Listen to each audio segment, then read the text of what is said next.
Son 3 décadas de destierro y desunión. 30 años de duro exilio, extranjero domicilio. Qué pena de son que canta, errante generación.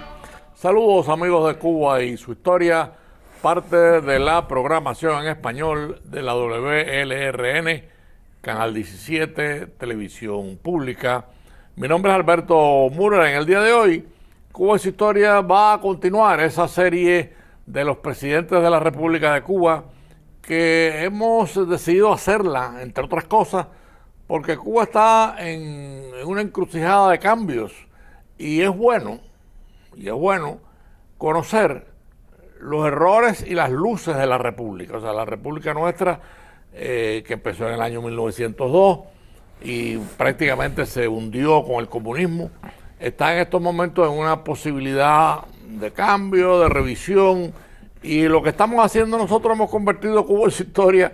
Casi le agradezco mucho al doctor Félix Cruz Álvarez, su ayuda, porque hemos convertido a Cuba y su historia en una academia. O sea, nos llamamos durante la semana para analizar casos, porque parece una tontería, una simpleza, y no lo es. La historia es muy seria, porque la historia es lo que pasó, por qué pasó, y por supuesto si hay sombras, que no se repitan las sombras, ¿no? Eso es lo que intentamos. En el día de hoy vamos a analizar el segundo gobierno de la República de José Miguel Gómez, que de por sí es un presidente muy interesante en la historia cubana, porque era un hombre liberal, un hombre simple, pero con mucha inteligencia. Y para eso, ahí tenemos la foto de él, pues el doctor Cruz Álvarez nos ayuda en Cuba y su historia, que repito, la hemos convertido de profesor en una academia de la República para analizar luces y sombras. José Miguel Gómez, doctor. Bueno, pues aquí estamos, Alberto, para comenzar este curso de educación histórica cubana tan necesario para muchos, sí, aún para nosotros. Pues bien, hoy el programa va a tratar del segundo presidente de la República de Cuba, el mayor general José Miguel Gómez. Y por ejemplo, así sucintamente, ¿quién era el personaje? Era un hombre de origen campesino, sí, nació en 1860 y llega a la presidencia de Cuba en el año 1909 tras unas elecciones ejemplares, sí, dirigidas y presididas cuando la segunda ocupación norteamericana, con motivo de la guerrita de agosto en Cuba. Sí. Elecciones legítimas, limpias, que el pueblo de Cuba mayoritariamente votó por él, fundador del Partido Liberal Nacional, llevó como candidato de vice a una eminencia cubana, el doctor Alfredo Zayas Alfonso, que era uno de los líderes civiles de la guerra de independencia, que sufrió el presidio en Chafarinas, en África. Su hermano Juan Bruno murió en el campo de batalla como general de la independencia, y él está en la historia de la cultura universal como uno de los grandes lingüistas en América. Fue el que descifró la lengua de los indios arahuacos que vivían desde Veracruz hasta el norte de Sudamérica, incluidos los taínos y ciboneyes y caribes. Y fue el cuarto presidente de la República. Y cuarto. Ahora, que lo trataremos más adelante. José Miguel Gómez, y ahí vamos al personaje. Entre sus virtudes, tuvo la de saber escoger a sus colaboradores de ambos partidos, sí, porque se preció de que en su gabinete había liberales y conservadores. Sí. Y hay como personalidad, muy joven, a los 15 años, un campesino. Ya estaba en la manigua. A los 15 años se alzó en armas cuando el gobierno de España se incorporó a la guerra de los 10 años en la región de Las Villas, en el centro de Cuba, de donde él era. A los 15 años terminó allí la guerra de independencia ya con rangos de coronel. Y después entra en la guerra del 95 y llega al grado de mayor general, uno de los más jóvenes del Ejército Libertador, y llegó a ser conocido en la historia de la guerra de independencia de Cuba como el héroe de Arroyo Blanco, una de las grandes batallas ganadas contra el ejército colonial español. Pues bien, este hombre de carácter sencillo, afable, cuando fue electo presidente de Cuba, se propuso algo. Primero, comprendió, y así lo decía, que él representaba el retorno a la paz y el respeto institucional después de una crisis terrible de la historia cubana, que fue la reelección de Estrada Palma en 1906, que dio lugar a la intervención. Y entonces, además, Gómez tiene, y tú lo dijiste, ¿no? Tiene un carácter de tolerancia, de fraternidad. Absoluto. Era un hombre sencillo, pero bueno. Por ejemplo, historiadores tan recios, vaya, historiadores exigentes, o sea, no historiadores de florilegio, sino historiadores críticos, como Emeterio Santovenia, Shelton y Herminio Portel Vilá, hablan de él como el presidente cubano que tuvo el oído más abierto a tres cosas: a la voz del pueblo, a la relación con los poderes del Estado. No fue un presidente que vivió encastillado en palacio, el presidente que mejor relación siempre tuvo con el poder legislativo. Sí. En todo su periodo, nada más que vetó 4 leyes aprobadas por el Congreso. Tenía también con él la experiencia de haber sido gobernador de las villas. Ah, fue gobernador, era villareño legítimo. Sí. Pero tenía aquello, nada más que vetó, y explicaba por qué. Porque no se ajustaban a los preceptos de la Constitución. Y entonces, la otra cosa fue que supo asesorarse de verdaderas eminencias de la vida política cubana y del pensamiento político y económico de Cuba. De ahí entonces tuvo otra cosa, la tolerancia. Toleró la libertad. Nunca Cuba tuvo más respeto a las libertades públicas, más sujeción a la norma constitucional, que siempre la defendió. Y al mismo tiempo propendió a toda obra que fue para mejoría de la economía cubana, de las instituciones cubanas, fuera civiles, militares, educacionales, las relaciones diplomáticas. Y es el padre de muchas cosas. Por ejemplo, muchos cubanos no saben. Bueno, inclusive tiene el que planteó la ley Arteaga, que era interesante porque en esa época se pagaba con bonos, sí, y él lo prohíbe con la ley Arteaga. Ah, no, se pagaba un sistema colonial al trabajador en fichas o en vales. Sí. No, hay que pagarlo en moneda corriente y batiente. Claro. Y llegó, inclusive estableció algo inconcebible en aquella época, la ley del salario mínimo. También. Que para aquella época $1.25 era por lo menos un salario decente. Y como eso tuvo. Y sin ser un jurista, porque no lo era. No ser un hombre de campo. Fue el que organizó el Poder Judicial en Cuba. No, reorganizó el Poder Judicial. Reorganizó, con la ayuda de Enrique José Varona, la enseñanza superior, que ya existía modificada, sí, y mejorada. La enseñanza elemental la hizo obligatoria junto con la enseñanza de las artes manuales. Desarrolló las escuelas de arte y oficio y las hizo gratis. Sí. Rebajó a matrículas de precio irrisorio la matrícula en los institutos en segunda enseñanza y en la universidad. Creó lo que era simplemente una guardia rural en un ejército nacional permanente académico. En tiempos de José Miguel, ya para alcanzar rangos de oficiales no se podía alcanzar por nombramiento ministerial, había que pasar por academias militares. Sí. Había que ser ejército constitucional, pero permanente, o sea, no era basado en la recluta. No, había que ser profesional. En el aspecto, por ejemplo, económico, abrió la puerta a la inversión del capital, como él decía, útil. Porque hay una cosa curiosa. Estrada Palma, que tuvo cosas buenas, deja a la presidencia con un superávit. Bien. Pero después la intervención americana tiene algunas sombras de corrupción. Magún. Sí, Magún. Y ahí viene entonces un declive de la economía cubana, y esa la hereda Gómez y la resuelve. Tuvo, ¿no? Lo primero que se dio cuenta, liberal al fin, porque no liberal solo por el partido liberal, no, liberal como es el liberalismo europeo y de orden inglés. Claro. el individuo como fundamento de la vida pública, respeto al libre albedrío individual y el Estado simplemente como garante del libre y seguro ejercicio de las libertades individuales. O sea, el Estado no es un creador de riqueza, el Estado es el garante de la creación y el disfrute de la riqueza. Un intermediario servidor. Simplemente, y para mantener simplemente el orden público necesario.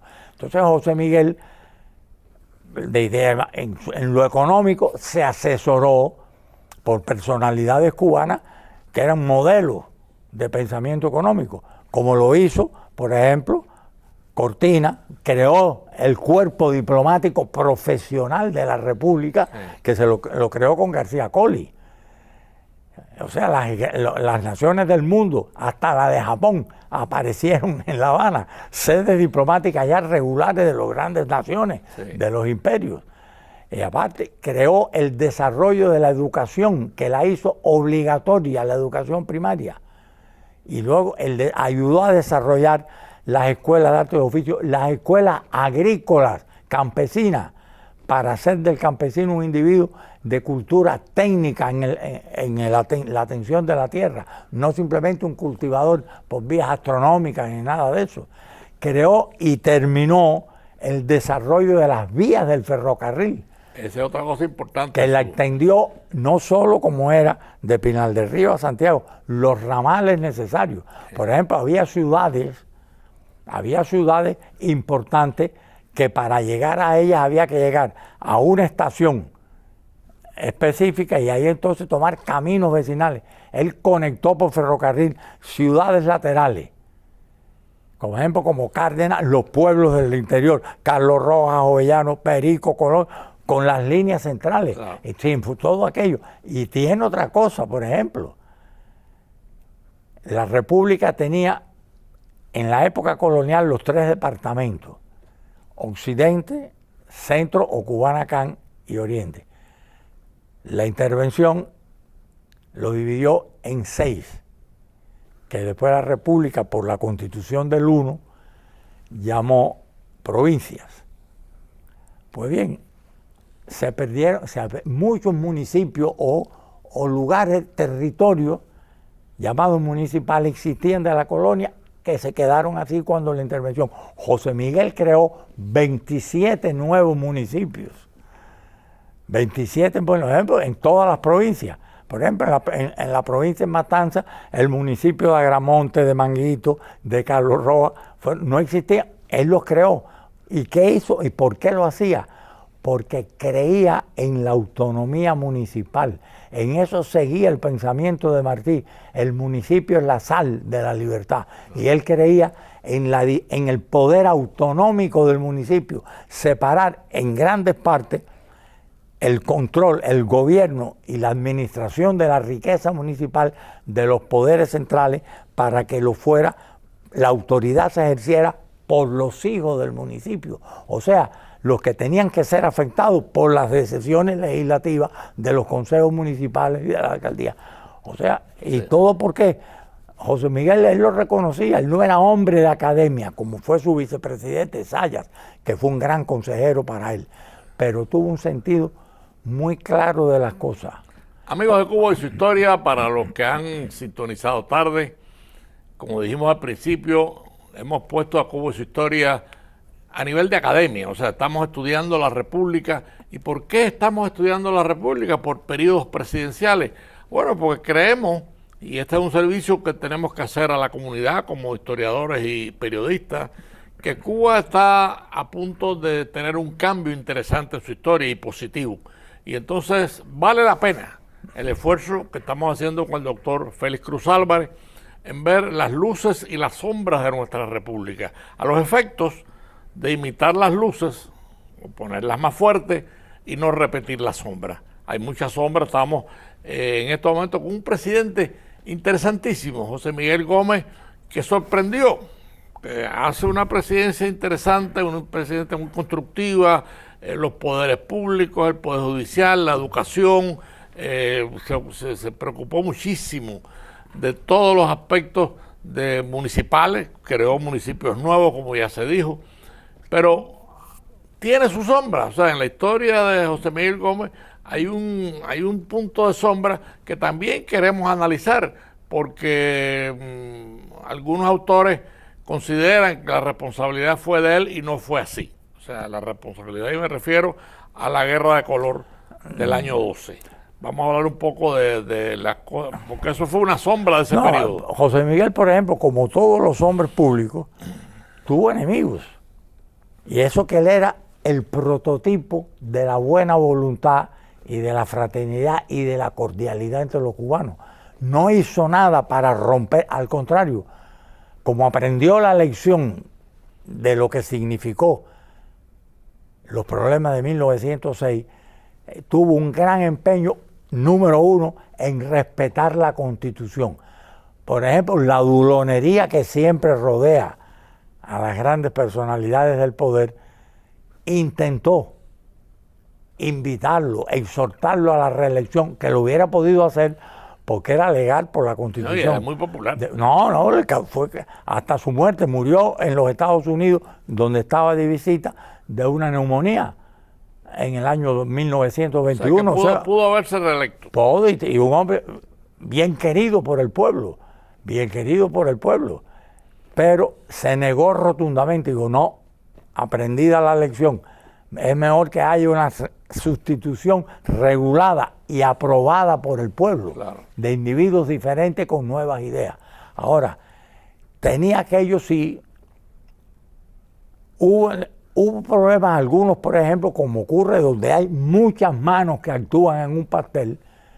Hubo algunos casos donde hubo problemas de prevaricación, problemas de mal manejo de fondos públicos, pero no fue epidémico, fue cosas pequeñas. Por ejemplo, lo que se acusó del uso de los fondos del bragado de los puertos, de la construcción de algo, por ejemplo, que mucha gente no sabe.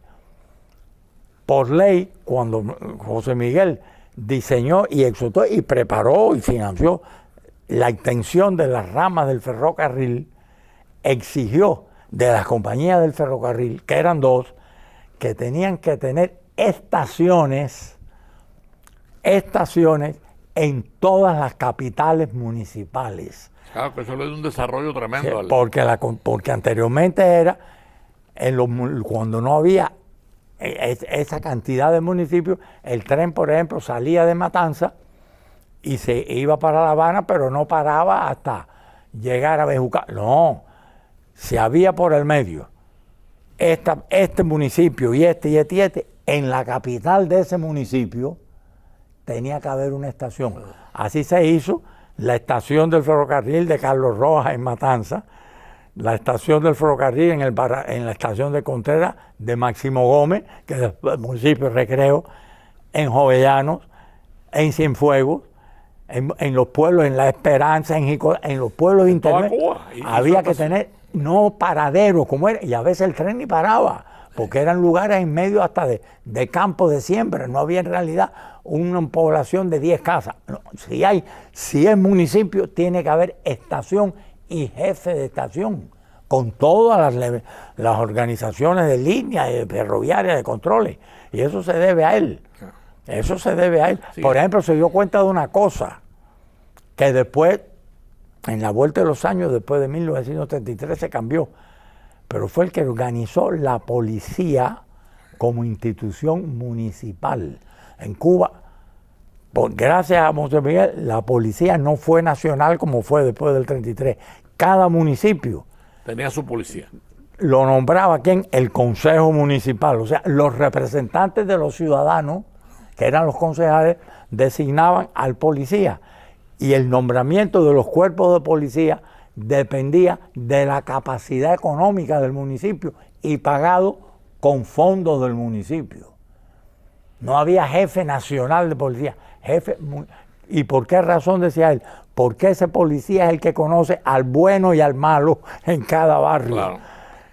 Dice, o sea, tuvo en esa una perspectiva, era un individuo de unas luces en ese sentido brillante. Sin embargo, se da la famosa Guerra de Color y me gustaría un poco compartirla con porque la responsabilidad no fue del presidente. Se le imputa eso, pero el origen del problema, ¿dónde está? La Constitución de 1901, que fue la que rigió en Cuba hasta 1934, exigía en su artículo 11, decía, todos los ciudadanos son iguales ante la ley. La República no reconoce fueros ni privilegios. Y entonces,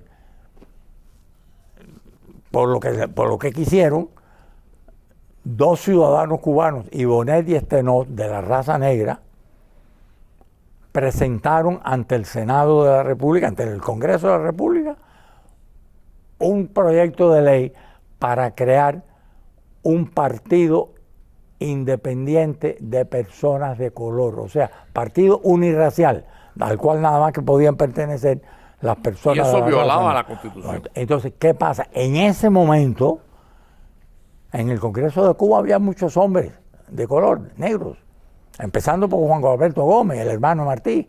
El presidente del Senado liberal, Martín Morúa Delgado, primero, gran jurista. Segundo, uno de los dirigentes cívicos, civiles, contra el gobierno colonial dentro de Cuba, de lo cual sufrió persecución. Después, como abogado, era eminente. Sí. Fundador del Partido Liberal con José Miguel y fue electo por los senadores como presidente del Senado. Y él era de la raza negra también. Pero cuando vio aquello, le dijo a Ibonet y Estenoz, ni lo paso para discusión en el Congreso porque viola el artículo 11 de la Constitución. En Cuba, todo ciudadano de cualquier raza tiene derecho a pertenecer al partido que quiera y ningún partido puede rechazar a ningún ciudadano, a ningún elector por cuestión de raza. Lo mismo el blanco, el negro, el mestizo, el asiático pueden pertenecer. ¿Y por qué se empeña al partido? Por aquellas ambiciones de tipo personales, alegando que no se le daba categoría o remuneración a hombres de la raza negra que fueron o veteranos de la guerra independiente, lo cual no era verdad, porque empezando, el jefe del ejército era un hombre de color, el general Chicho Monteagudo, coronel, no había generales entonces en Cuba, era de colores. De color era el general Quintín Banderas. O sea, eso era absurdo haber dicho eso. Y aparte que lo prohibía la Constitución, era como haber dicho, nada más que los ricos pueden, un partido nada más que para ricos. No lo permitía. Un partido nada más. No, Martín Morúa Delgado y simplemente. Ellos se empeñan en hacer. Entonces, José Miguel, estamos en el año 1907, los convoca a Palacio, a los dos. El presidente. El presidente, vamos a discutir. Miren, señores, esto no es una cuestión de discriminación racial, es que la Constitución prohíbe que ningún estamento de la sociedad, ni por raza, ni por capacidad económica, ni por nivel social, pueda tener el privilegio de un partido único. Los partidos están abiertos a todos. A todo el mundo. Y entonces, sabiamente, porque eso sí tenía la sabiduría natural del sentido común. José Miguel. Sí, José Miguel le dijo, yo les propongo una salida. ¿Quieren tener una salida? El partido se llama Partido Independiente de la Raza de Color. Digan nada más Partido Independiente. Y el doctor Morúa, el presidente del Senado, no puede impedirle porque dice Partido Independiente. Ah, no, señor, ahí tiene que decir, pues no puede ser. ¿Y cómo se rompe Ahí viene la cosa, en ese trajín. Estamos en 1907. Sí. Estos dos señores van a ver nada menos que a Guprié, cónsul de los Estados Unidos en La Habana, sí, para quejarse de que el presidente de la República estaba cometiendo actos discriminatorios contra una minoría y pedían que el presidente Taft de los Estados Unidos pusiera en práctica la enmienda Platt e interviniera en esa cuestión interior de Cuba. Resultado, el presidente Taft le envió al presidente José Miguel Gómez una carta preguntándole qué ocurría, cómo era la cosa. Preguntó al cónsul en La Habana cuál es el problema. Y se ofreció para enviar tropas. Todo, y estoy dispuesto a ayudarlo a usted si es necesario el empleo de fuerza. Respuesta de José Miguel: la autoridad civil y militar del gobierno de la República de Cuba, que yo presido, tiene condiciones moral y fuerza convincente para resolver ese problema entre cubanos. ¿Qué pasó? Y Bonet dijeron que no. Los americanos tampoco que. Entonces se fueron para las villas, para Oriente y para Camagüey, y empezaron a fundar grupos de subversión preparando focos de guerra, la subversión armada. Claro. Quemaron caseríos, quemaron colonias cañeras, atacaron a grupos, cuarteles pequeños, rurales de la Guardia Rural, hubo muertos y ahí por viene parte la reacción del ejército. Entonces ya cuando ya la cosa llega, que se puso sitio a Palma Soriano, ya entraron la cosa llegó a Matanza, a la provincia de Matanza, ya la cosa, ya se asaltaba el ferrocarril, se rompían las líneas. Claro. Ya José Miguel dijo, bueno, ya esto es una cuestión de orden público.